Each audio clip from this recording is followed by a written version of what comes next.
boa tarde a todos. É uma imensa alegria estar com vocês novamente. Bem-vindos. Aos que não puderam nos assistir ao vivo também são muito bem-vindos. E é uma imensa alegria, uma grande satisfação e uma honra receber o convidado de hoje, né? O Dr. Denis Pajek. Ele é médico, gastroenterologista, especialista em cirurgia do aparelho digestivo, né? E diretor do Centro de Controle de Obesidade, né? Um assunto tão importante, tão prevalente no consultório, né? Dr. Denis, bem-vindo, muito prazer, viu, por aceitar o convite, por estar hoje conosco.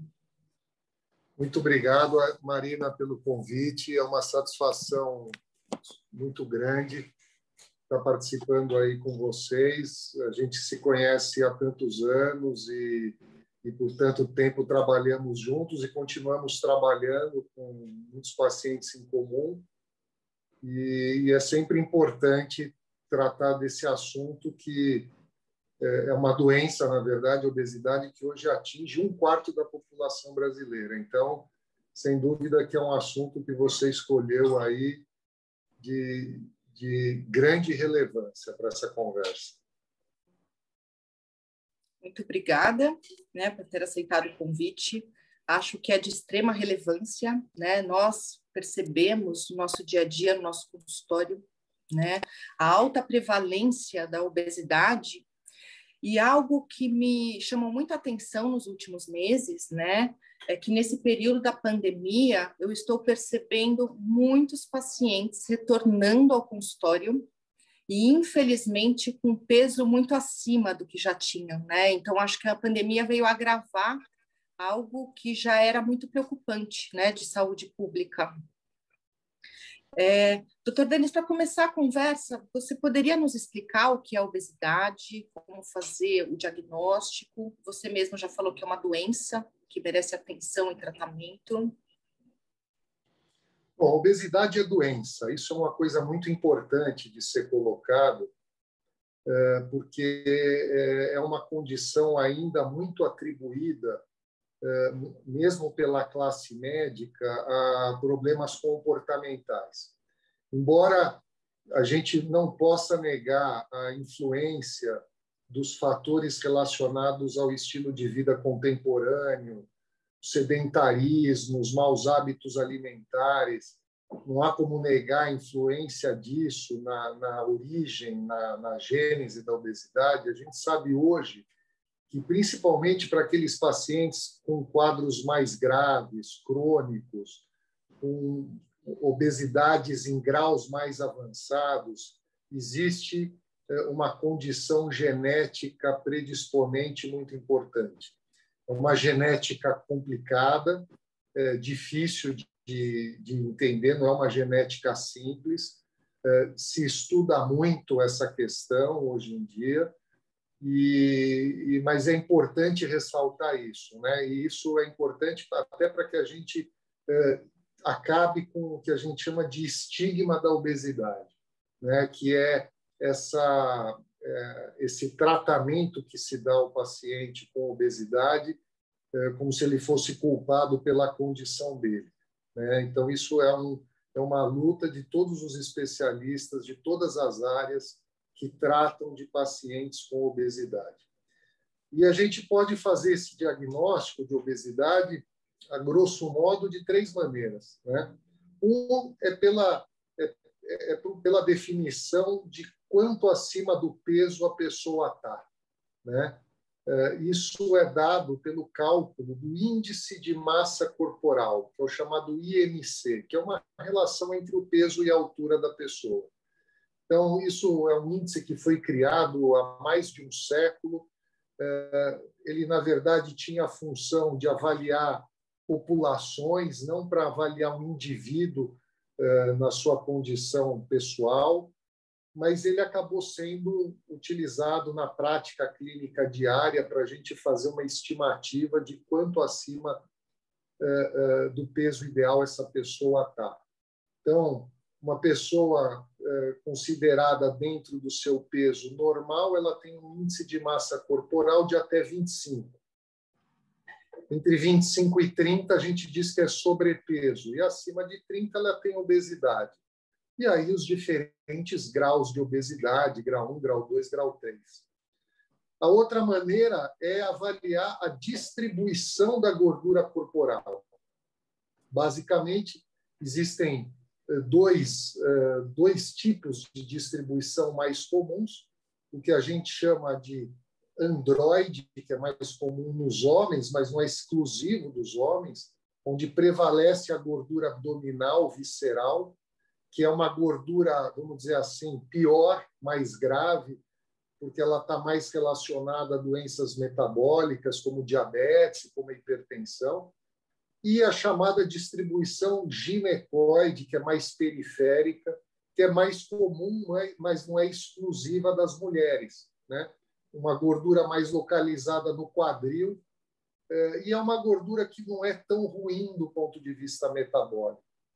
E essa avaliação ela pode ser feita de maneira simples, usando uma fita métrica, em que a gente mede a circunferência abdominal no consultório e a circunferência do quadril. E, em terceiro lugar, a gente pode usar métodos que avaliam a composição corporal. Quer dizer, o quanto de gordura efetivamente a mais esse indivíduo tem. O índice de massa corporal que eu já mencionei, ele é falho nesse aspecto. Você pode ter um indivíduo com índice muito elevado, mas é um indivíduo que tem muita massa muscular. Exemplo, um lutador de boxe peso pesado.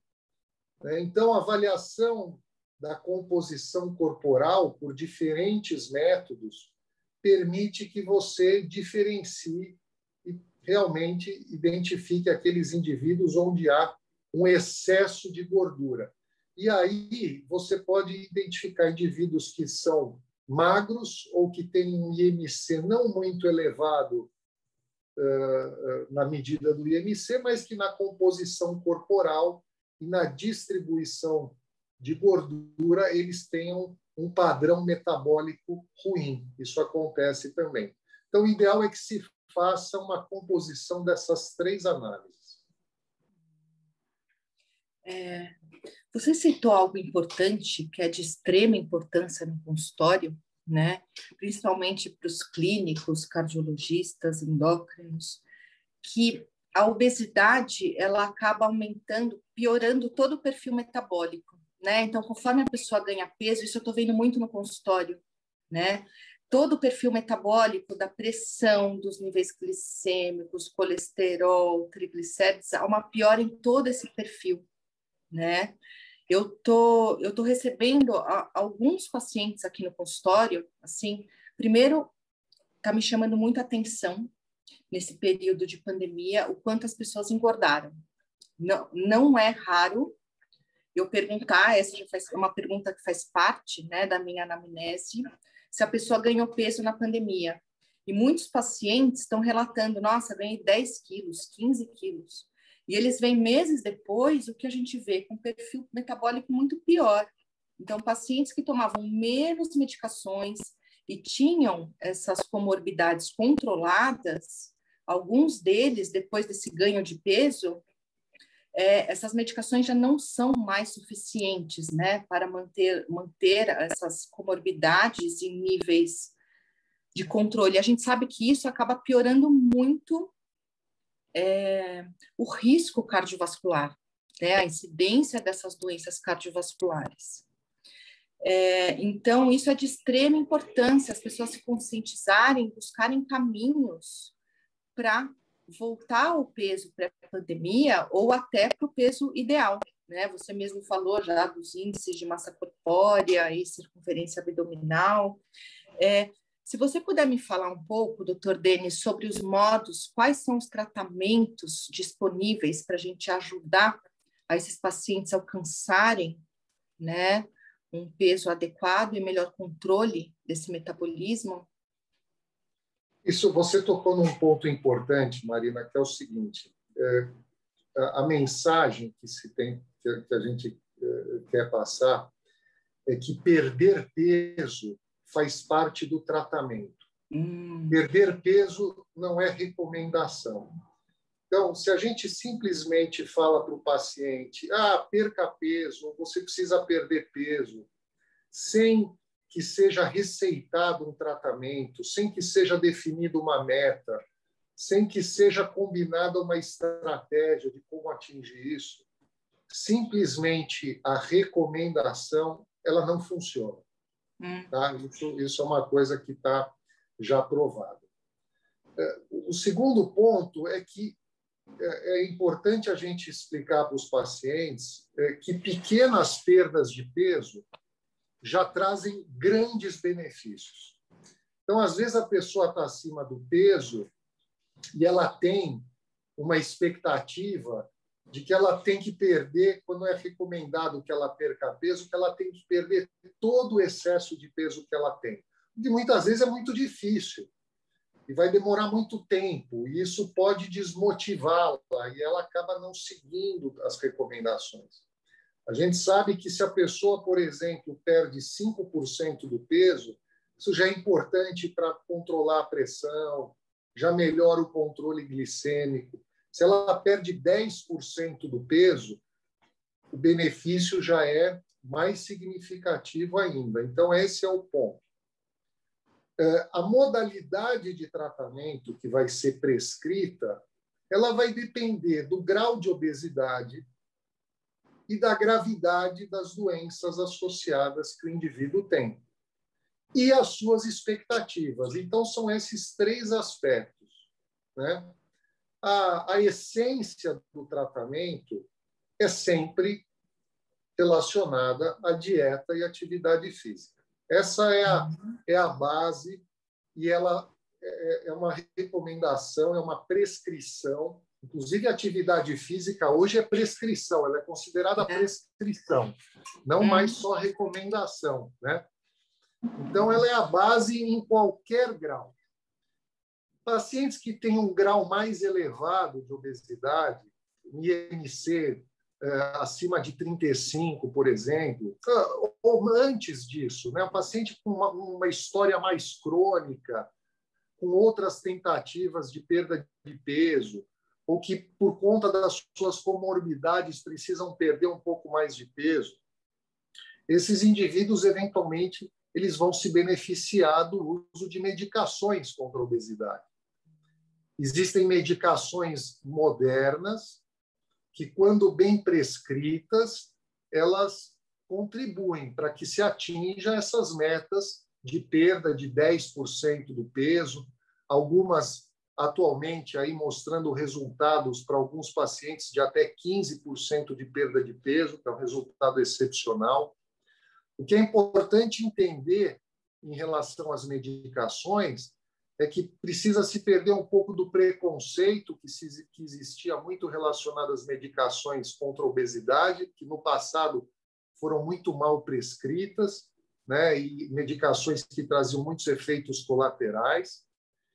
E, de outro lado, entender que essas medicações mais modernas, bem prescritas, com acompanhamento médico, elas não só podem, mas elas devem ser usadas por períodos prolongados. Obesidade é doença crônica e é doença recidivante. Se o indivíduo para de usar a medicação no tempo errado, ele vai recuperar peso.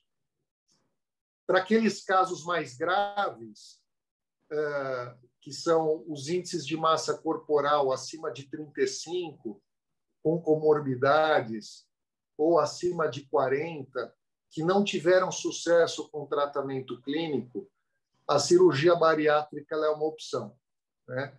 A cirurgia bariátrica é um procedimento seguro, capaz de promover perdas que variam de 30% a 40% do peso do indivíduo. Ela exige que o paciente depois faça um acompanhamento de longo prazo, porque a recuperação de alguma parte desse peso ela é possível também, mesmo para aquele paciente que operou. Então, mesmo o doente operado, ele precisa fazer esse segmento de longo prazo.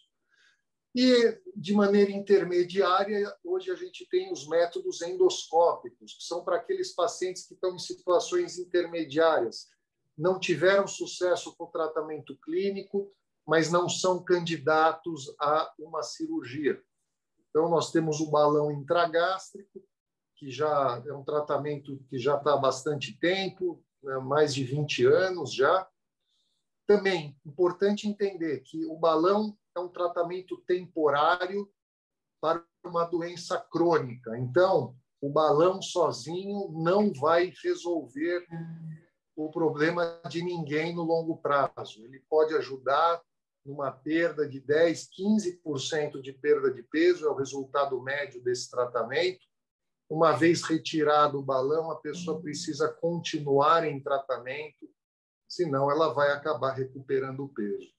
Então, a gente tem toda essa gama de opções de tratamento. Os tratamentos eles podem coexistir, ou seja, alguém que operou pode usar medicação, alguém que botou balão pode usar medicação, e todos os pacientes, mesmo aqueles operados e que colocaram balão, precisam melhorar seu hábito alimentar e precisam fazer atividade física. Nossa, você tocou em alguns pontos importantes. E algo que a gente costuma ver muito aqui no consultório são pacientes que fazem muito efeito sanfona, né? Porque essa questão, a obesidade é uma doença que ela requer toda uma reeducação de hábitos, acompanhamento médico de longo prazo, a questão de uso da medicação, né? Porque a gente vê muito isso, pacientes que acham que fazem regime, usam uma medicação, perdem o peso, e aí depois não seguem acompanhamento, pioram os hábitos. A gente vê que cada vez eles acabam ganhando mais peso, né?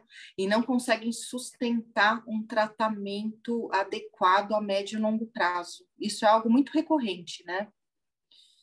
E muito recorrente. Uma coisa importante, né, no tratamento de obesidade é o acompanhamento multidisciplinar, né? É a necessidade da gente ter especialistas de diferentes médicos de diferentes especialidades, acompanhamento nutricional adequado, acompanhamento da atividade física. Isso também é muito importante, né, para o sucesso do tratamento. Sem dúvida, sem dúvida. Eu prefiro o termo, viu, Marina, interdisciplinaridade. Interdisciplinaridade. Qual que é a diferença? A diferença é o seguinte, é que na interdisciplinaridade a gente entende um pouco e se envolve com a área do outro especialista. Quando você fala multidisciplinaridade, é mais ou menos assim, essa questão da ansiedade você vai cuidar com a psicóloga. Lógico, a psicóloga é uma especialista e ela está mais apta a cuidar dos transtornos da saúde mental do que um cirurgião. Mas, para você convencer o paciente disso tudo, você precisa, em tratando de obesidade, independente da sua especialidade, você precisa, pela anamnese, entender o que está acontecendo com esse paciente, para melhor encaminhá-lo e melhor convencê-lo daquilo que ele precisa. Você tocou num aspecto muito importante, que é esse efeito sanfona, porque existe uma coisa que é assim, manter o peso perdido. Manter o peso perdido é muito difícil. Requer empenho, motivação. A pessoa tem que estar bem. Tem que entender que o fato dela ter parado de emagrecer não significa que ela está falhando, que o tratamento, a dieta ou o remédio que ela está tomando não estejam mais funcionando. Isso é muito comum. As pessoas, no primeiro sinal de que pararam de perder peso ou que estacionaram, elas largam o tratamento. Né? E em fazê-las entender que manter esse peso perdido é muito importante e que isso exige empenho, também é um desafio. Tem um colega que usa a seguinte metáfora, que manter o peso perdido é que nem você subir uma escada rolante que está descendo. Você se esforça, se esforça, se esforça e não sai do lugar. E é mais ou menos isso, né? E isso faz parte da fisiopatologia da doença. E aí, você mudar de estratégia ao longo desse tratamento, isso pode ser útil, mas é muito importante que a gente tenha o paciente ao nosso lado, que a gente tenha esse acolhimento e que ele continue motivado para seguir em frente. Algo que a gente explica muito aqui no consultório é que muitas vezes, quando o paciente perde um pouco do peso e sustenta esse peso, mesmo que não sejam em níveis ideais,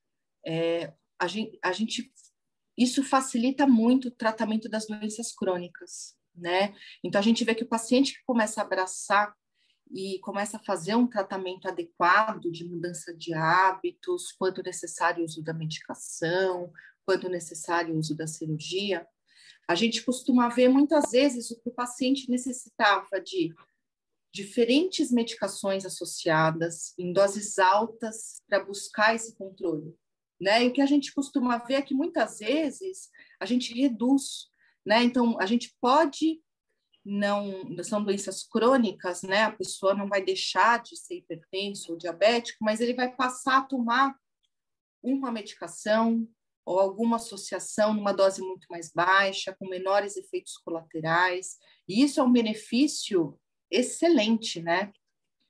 Sim. Tanto em obter o controle quanto necessitar de menos medicação, né? De controle dessas comorbidades.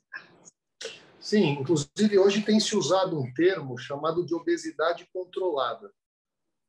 Obesidade controlada é o seguinte, imagina que um indivíduo pese 100 quilos, né? E para a altura dele, isso significa um índice de massa corporal de 34, vamos dizer assim, obesidade grau 1. Se ele perder 10 quilos, ele vai perder, isso significa 10% do peso, ele perde a mesma proporção em pontos de IMC, né? Então, o IMC dele vai para 30,5. Ele, na conta do IMC, ele continua obeso, tá? Mas a pressão melhorou, ele controlou o pré-diabetes, as taxas de colesterol dele baixaram muito, ele parou de roncar, ele está se sentindo bem, a coluna parou de doer, né? E ele está satisfeito com aquilo, ele está se sentindo bem. Então, isso é obesidade controlada. Ele não está magro, tá? Mas esses 10 quilos a menos já trouxeram um enorme benefício para a saúde dele. Então, o desafio então passa a ser manter esses 90 quilos que ele atingiu. Mais do que querer uma expectativa, não, você precisa pesar 75 quilos, etc. Né? Então, para esse indivíduo em particular, a meta seria manter esses 90 quilos. A Maria Aparecida levantou a mão. Qualquer um de vocês, se vocês tiverem dúvidas, por favor, escrevam no bate-papo, tá? Que eu leio, o Dr. Denis vai atender e responder as dúvidas, as perguntas. Fiquem à vontade.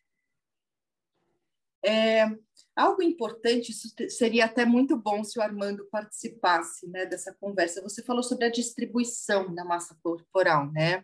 E como a obesidade visceral, abdominal, ela é mais prejudicial à saúde, né? E tem mais relação com a piora de risco metabólico. A obesidade, principalmente essa abdominal, ela causa muita inflamação, né, no corpo. Os obesos, eles são pacientes mais inflamados em geral, né? Sim. Sim, isso pode ser medido, você pode medir isso através de exames simples, né, de sangue, e isso influencia uma série de doenças. Hoje a gente sabe que até a asma né, que é uma doença respiratória, mas que tem um componente inflamatório na sua origem e tal, ela melhora com a perda de peso por redução desses fenômenos inflamatórios. Então, a inflamação crônica ela é causa ou agravante de uma série de doenças, e a perda dessa gordura abdominal com redução da inflamação pode melhorar tudo isso. Lembrar que as doenças cardiovasculares também têm um grande componente inflamatório, né? E até o COVID, né? Os pacientes obesos, eles têm uma resposta inflamatória exacerbada, né? E imunológica. Sim, a Organização Mundial de Saúde, ela identifica mais de 60 comorbidades causadas pela obesidade, que são doenças que são ou causadas ou agravadas, né? E o COVID foi mais uma que entrou nesse ano. Então, um dos principais fatores de risco, não de adquirir a infecção pelo COVID, mas de ter infecção grave, ir para UTI e até de óbito, né? Um dos fatores de risco foi a obesidade. E quanto maior o grau de obesidade, maior o risco dessas complicações. Nós, recentemente, há 2 semanas, organizamos um simpósio de tratamento de obesidade e tivemos uma mesa só sobre obesidade e COVID, né? E outro aspecto interessante é que o paciente obeso ele tem uma pior resposta vacinal.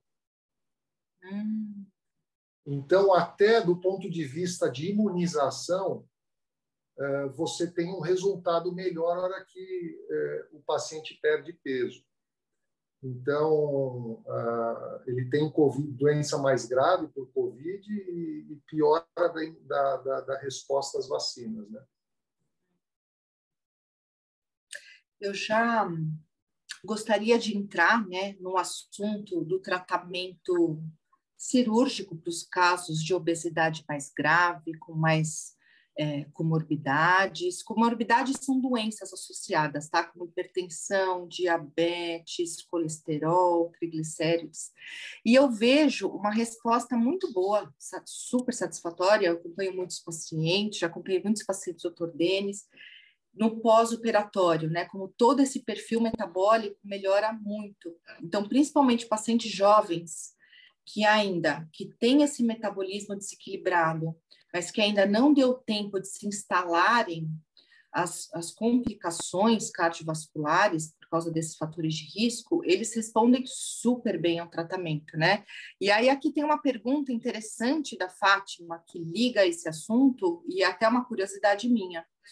Gostaria de saber até que idade é recomendável realizar uma cirurgia bariátrica com bons resultados. Não existe uma resposta simples para isso, Fátima. Então, assim,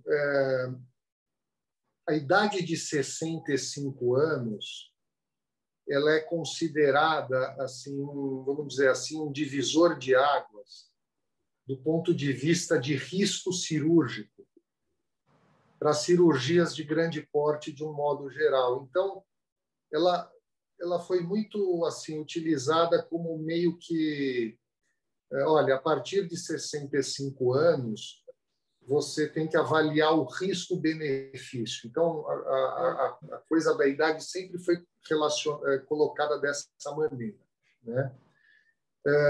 Realmente, a partir dos 60 anos, começa a aumentar a velocidade de um processo natural que ocorre no nosso corpo, de transformação de massa muscular em massa gorda, chamado de sarcopenia. Então, quando a gente vai operar um paciente com mais de 65 anos, a gente tem que ter uma atenção especial a isso, a composição corporal, porque perdas excessivas de peso elas podem eventualmente piorar alguns aspectos dessa sarcopenia E o que significa isso na prática? É como se a pessoa ficasse fraca, com pouca musculatura, com mais dificuldade de desempenhar algumas atividades do dia a dia, etc. Então, essa é a grande preocupação. Dito isso, quer dizer, não existe uma idade limite.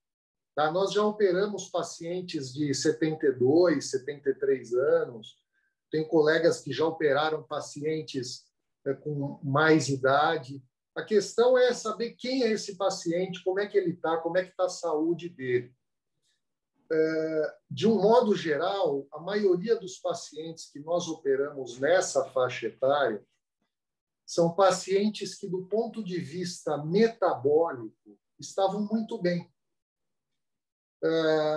Se eram diabéticos, a maioria deles um diabetes leve, vamos dizer assim, não muito descontrolado, hipertensos, muitos, né, muitos hipertensos, às vezes tomando várias medicações, mas, de um modo geral, bem controlados.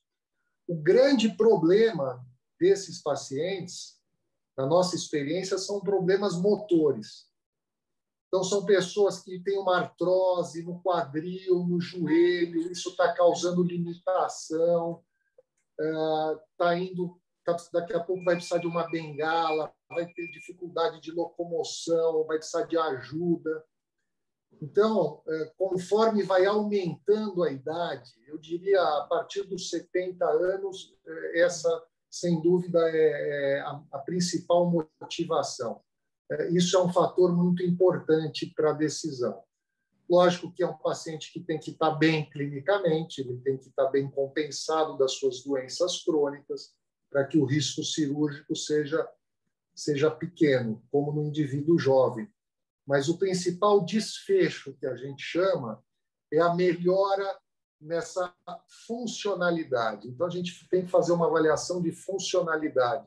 Então, depois que ele operar, ele tem que continuar com a sua força muscular e ele tem que estar desempenhando funções melhor. Ele tem que estar andando mais rápido, subindo escada melhor, fazendo tudo isso. Essa é a grande motivação. Perfeita. Falando sobre cirurgia bariátrica, eu acho assim fantástico ver a evolução pós-operatória de pacientes que têm comorbidades, né? Você mesmo falou sobre diabetes. Nossa, eu já vi pacientes, principalmente eu acho que quando é um diagnóstico recente, né? São pacientes que ainda não tiveram arteriopatias mais graves, e a gente vê muito na hipertensão também. Muitos pacientes, a hora que voltam ao nosso consultório, já não estão tomando mais as medicações antihipertensivas ou estão com elas muito reduzidas. Se você puder comentar um pouco, nos contar dessa evolução na melhora metabólica, né? Porque eu acho isso fantástico se a gente pensar na redução do risco cardiovascular do futuro, né? A gente muda a vida dos pacientes, né? A perspectiva e a probabilidade deles virem a ter complicações cardiovasculares, como infarto, AVC, insuficiência cardíaca, reduz muito nessa cirurgia bem indicada, bem realizada, acompanhada e no momento certo. Então, o primeiro ponto é justamente o momento certo, né? Embora a gente observe essa melhora em pacientes em todas as faixas etárias, quando a gente avalia um critério específico relacionado ao risco cardiovascular, que você conhece muito bem, que é o score de Framingham, né? Quanto mais cedo você operar, mais você diminui esse risco. Então, existe um estudo clássico que comparou pacientes com mais de 50 anos e menos de 50 anos quando foram operados. E aqueles que foram operados com menos de 50 anos, eles tiveram um benefício maior na redução dessa pontuação, né? A gente pode dividir tudo isso, vamos falar de hipertensão, de diabetes e de colesterol, né? A hipertensão melhora bastante, principalmente naqueles indivíduos que tomam um antihipertensivo, né, eles acabam ficando sem medicação. A nossa experiência com pacientes que tomam, por exemplo, 3 antihipertensivos, é que depois que eles perdem todo o peso, eles ficam com um antihipertensivo.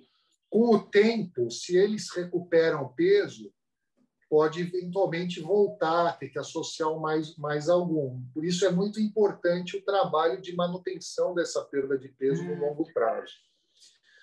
Em relação ao diabetes, existem 2 grandes componentes do diabetes tipo 2, que é o diabetes associado à obesidade. Um se chama resistência insulínica, que é justamente relacionada a essa gordura visceral.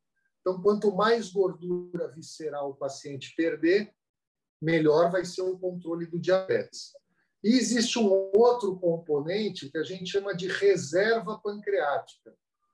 É quanto que esse pâncreas ainda pode ser recuperado com a cirurgia. Então, os indivíduos que têm um diabetes já de muito tempo, muita evolução, tomam várias medicações para o diabetes, tomam já insulina para o diabetes tipo 2. Então, esse indivíduo, ele é um indivíduo que já tem uma reserva pancreática pior. Então, ele vai operar, ele vai melhorar o controle do diabetes, mas ele não vai deixar de ser diabético. Por isso também que quanto mais cedo operar, melhor. E aí existe influência da técnica cirúrgica. Então, tem técnica que faz melhorar mais o diabetes, tem técnica que faz melhorar menos. A mesma coisa com o colesterol, né? O triglicérides e o HDL, que é o colesterol bom, eles melhoram normalmente independente da técnica que se faz, desde que o indivíduo perca peso. Então, o que a gente observa é que esses dois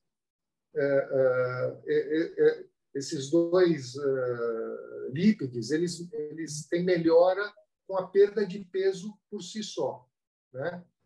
Agora, o LDL, que é o colesterol ruim, ele melhora bem quando você faz uma determinada técnica. Quando você faz a outra, não melhora tão bem. Então, até essa opção pela técnica, ela tem que levar em consideração esses aspectos. Você pega, por exemplo, um paciente que tem risco cardiovascular muito alto, é o que vocês trabalham no dia a dia. Ele tem uma meta de LDL que é bem baixa, né? Como é que eu posso ajudá-la nesse controle? Então, se eu escolher a técnica mais adequada, eu vou ajudar você a atingir essa meta que é mais adequada para esse paciente em particular. Então, essa interação, e aí eu volto a dizer, essa interdisciplinaridade é importante, eu entender por que ele está operando, qual que é o problema metabólico dele, cardíaco, e isso pode ajudar a escolher a melhor técnica também para ele perder peso. Perfeito. Antes de você, vou pedir para citar um pouco sobre cada técnica, cada tipo de cirurgia. Eu queria colocar aqui um depoimento do Caio, comentando, né, que é tudo que a gente está falando. Fiz minha cirurgia aos 35 anos, então numa boa idade, né, e perdi 60 quilos. Não tenho mais hipertensão, diabetes e esteatose. Né? Então, esse resultado fantástico, né, nos jovens. Sim. Muito bom.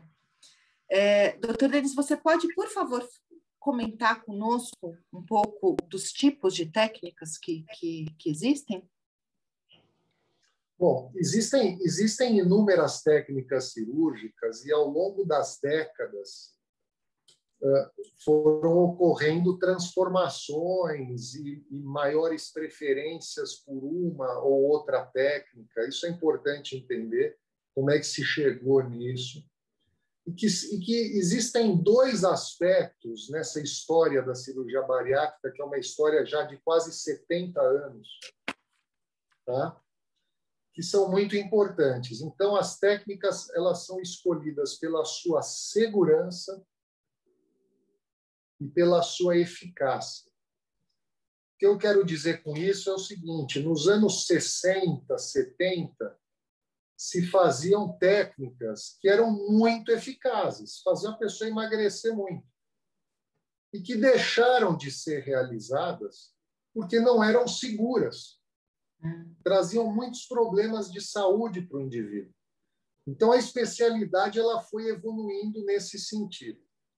Hoje, embora existam várias técnicas, existem duas que representam mais de 90% do que se faz em termos de cirurgia bariátrica no mundo, incluindo aqui no Brasil. Então, nós temos uma técnica que a gente mexe só no estômago, chamada de gastrectomia vertical, e uma técnica que a gente reduz o estômago e faz um desvio intestinal, chamada de bypass gástrico. A técnica do bypass gástrico é uma técnica que, na média, promove uma perda de peso maior, ela controla melhor o diabetes e controla melhor o LDL, por exemplo, que a gente citou aqui, o colesterol ruim. Só que você tem um desvio intestinal. E isso dificulta a absorção do ferro, do cálcio, do zinco, do cobre, de algumas vitaminas. Então, quem faz essa técnica vai ter mais risco de ter carências nutricionais, vai ter que suplementar mais. Se for mulher jovem que menstrua ainda e vai menstruar por muitos anos, vai ter um risco maior de ter anemia. Então, esse cuidado vai ter que ser maior. Por isso que eu costumo dizer que a escolha da técnica ela não pode ser um cardápio. Sabe? A pessoa olhar assim, achou legal, porque alguém conhecido fez, alguém famoso fez essa. Não necessariamente essa vai ser a melhor para essa pessoa. Então, a gente tem que avaliar todos os aspectos, recomendar o que a gente acha o ideal, mas ouvir o paciente também em relação às suas expectativas e de preferência, resolver juntos qual vai ser a técnica que vai ser utilizada. Perfeito. Algo que eu sei, nós temos muitos pacientes em comum, né? E eu sei que você faz esse acompanhamento de forma brilhante, mas alguns, eu vejo também pacientes que fazem a cirurgia bariátrica, têm bons resultados, principalmente quando faz essa técnica de bypass, e muitas vezes o paciente some do consultório, né? Não faz mais acompanhamento pós-cirurgia. E isso é muito perigoso, porque é isso, a pessoa tem que ter essa consciência de que sempre vai precisar do acompanhamento, suplementação, né? Às vezes a gente vê níveis baixíssimos, né, de vitaminas, né, esse acompanhamento pós-operatório, né? Isso a gente está falando com o passar dos anos, né?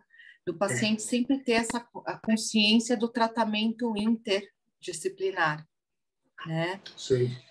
E eu sei que vocês fazem de modo muito bom, porque eu percebo que os pacientes do Centro de Controle de Obesidade,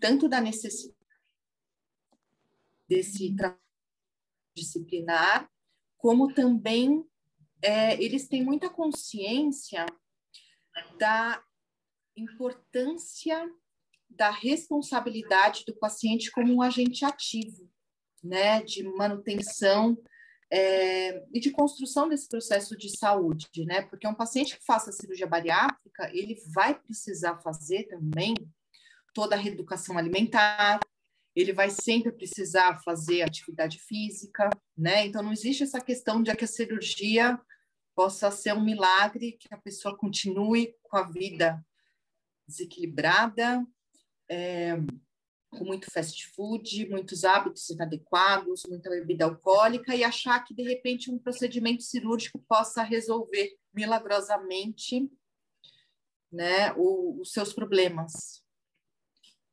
E isso eu vejo que quando o paciente é bem acompanhado, que, claro, eu vejo muito isso no Centro de Controle de Obesidade, é isso, a psicóloga vai preparar, né, para tudo que ele vai enfrentar no futuro, a nutricionista já vai preparar e falar de toda a necessidade da adequação alimentar, a questão da atividade física, ela é orientada de modo muito claro, né? Até a atividade física, vocês orientam exercícios de força também, né? Não só exercícios aeróbicos no acompanhamento. Sim, isso é fundamental. Essa dificuldade no acompanhamento, né, Marina, isso acontece com pacientes que têm doenças crônicas de um modo geral. Eu acredito que você tenha situações semelhantes naquele paciente que tem pressão alta, que precisaria vir com mais frequência para medir, ou no diabético. Então, é difícil a gente convencer, mas eu hoje fico muito feliz, como eu tive hoje, uma paciente que voltou agora depois de 5 anos que ela não vinha, né? Mas ela, por conta que mudou o plano de saúde, ela acabou indo para uma clínica do plano de saúde dela, mas ela estava muito bem seguida e 5 anos depois, assim que eu não a via, mantém um resultado excepcional e a gente fica satisfeito, né? Porque bom, não foi aqui, mas ela seguiu, entendeu a mensagem, né? E foi atrás e fez o acompanhamento. O problema é aquele que não faz acompanhamento nenhum. Esse que é o mais problemático. Aí, em relação à atividade física, sim, a atividade aeróbica ela é que vai ajudar mais a perda de peso, né? Mas a gente sabe hoje que, assim, a não ser que o indivíduo passe a fazer uma atividade aeróbica muito frequente, muito intensa, o que são poucos que vão fazer, estou falando do universo dos pacientes que fazem cirurgia bariátrica, então a gente dá, e a atividade aeróbica tem os benefícios para o coração também, tem outros benefícios, né? Mas a gente dá muita ênfase para o exercício de musculação, por quê? Porque está demonstrado que quanto mais ele preservar músculo durante a fase de perda de peso, maior vai ser a taxa metabólica dele depois e menor o risco de ele recuperar peso. Porque o músculo ele é um tecido muito ativo metabolicamente. Então, às vezes, o paciente ele está muito feliz, satisfeito com o resultado da balança e as pessoas fazem muita comparação. Perdi tanto, perdi outro, tal. Mas, às vezes, é uma perda de peso de má qualidade, porque você percebe que está indo embora muita massa muscular. E isso acaba virando lá na frente, quando a pessoa recupera peso, ela acaba recuperando gordura, ela não vai recuperar esse músculo, ela vai recuperar gordura. E vai ser uma gordura muito mais difícil de ser perdida do que foi aquela inicialmente quando ele operou. Então, você manter a massa muscular na fase de perda de peso acelerada e depois ganhar massa muscular são fundamentais para o sucesso no longo prazo do tratamento.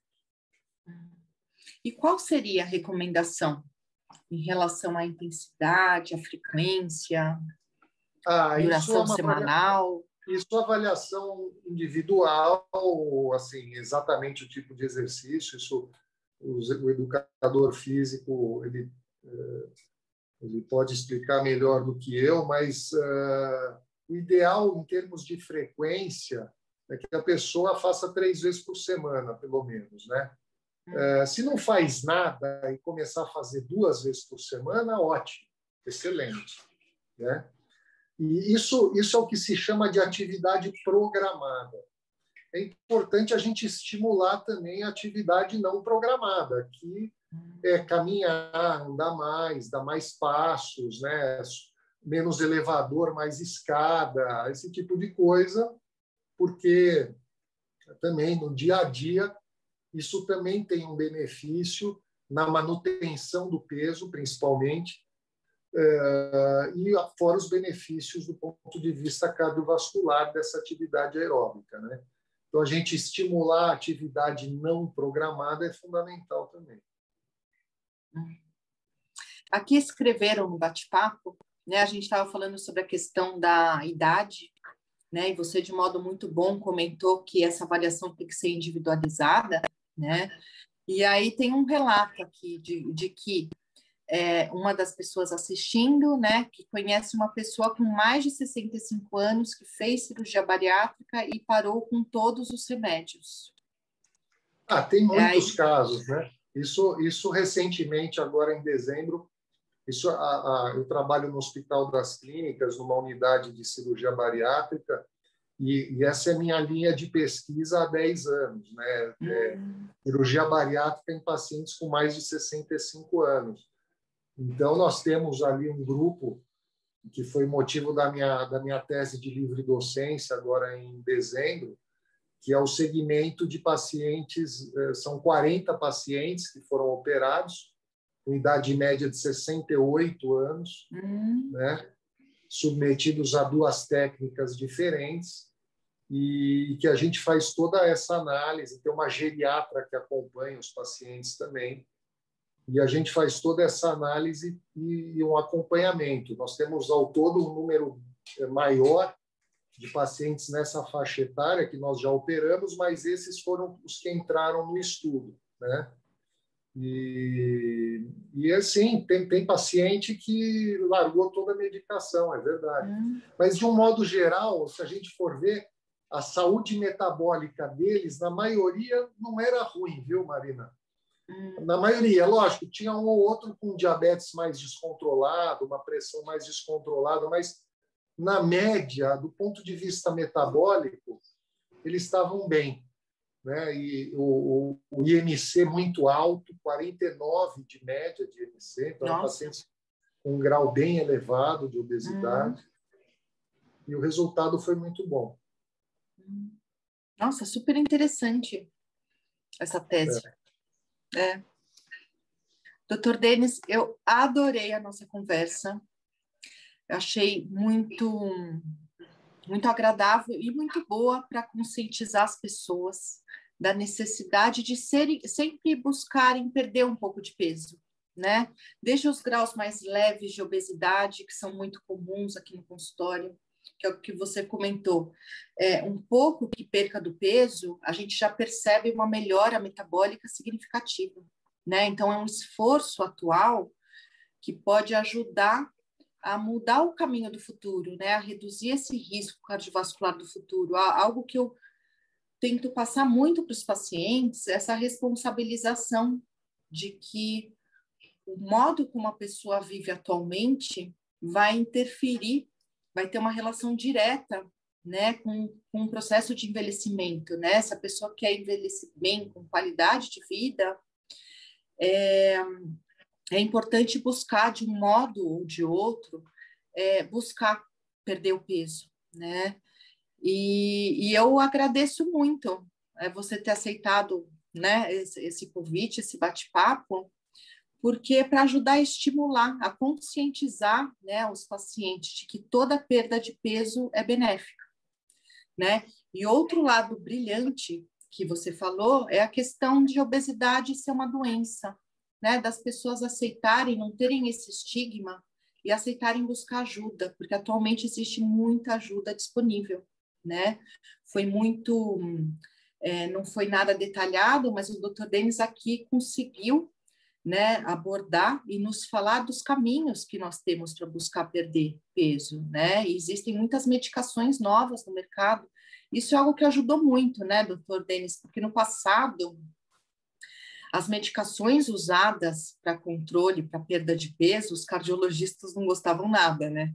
Porque davam tantos efeitos colaterais no sistema cardiovascular. Agora os cardiologistas estão gostando. Estão prescrevendo, né? Então, porque elas têm benefício cardiovascular. Isso mesmo. Isso. Então, isso ajudou muito no tratamento, né? E quando indicado, as técnicas cirúrgicas podem ajudar muito no controle, né? A gente tem muitos casos de sucesso aqui na clínica, o Dr. Denis, então, né, que é especialista.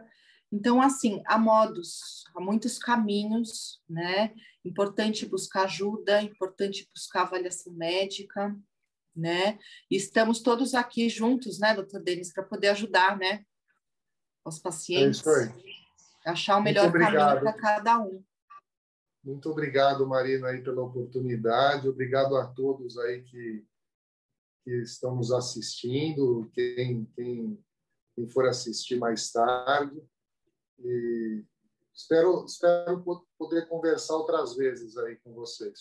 Sempre muito bem-vindo. Inclusive, eu quero muito fazer um convite, né? Posso fazer aqui já ao vivo.